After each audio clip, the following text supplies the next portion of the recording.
ক্ষমা করতে পারো না বৌমা?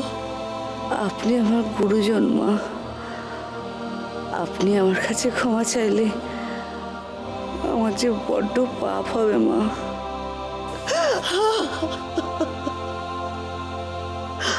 আমি কি করে তোমার সঙ্গে খারাপ ব্যবহার করলাম? তুমি সব কিছু মুখ বুঝে মেনে নিয়েছ, একটা দিদির জন্য প্রতিবাদ করনি। তোমার কর্তব্য আমার প্রতি এতটুকু কমে যায়নি। দোষ আমিও কিছু কম করিনি মা।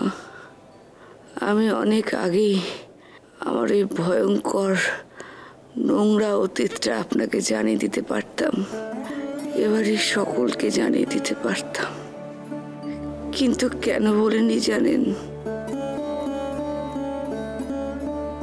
আপনাদের সকলকে হারিয়ে ফেলবো বলে। কি করে সবাইকে হারাবি মা? তুমি যে তোমার ভালোবাসা দিয়ে স্নেহের বদনে সবাইকে বেঁধে দিয়েছিলে, সবাই সেটা বুঝতে পেরেছিল।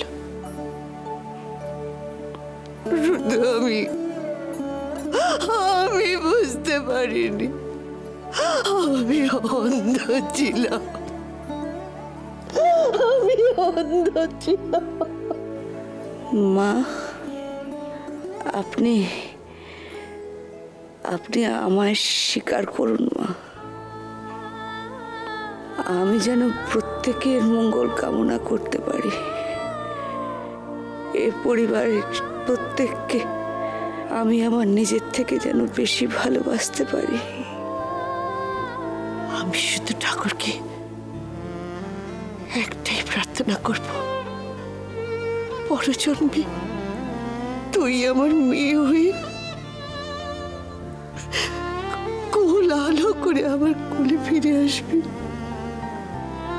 হেরি মা, ঠাকুর আমার এতটুকু প্রার্থনা শুনবেন না? আমিও ঠাকুরের কাছে প্রার্থনা করছি, পরজন্মে যেন আমি আপনারই মেয়ে হয়ে জন্মগ্রহণ করতে পারি।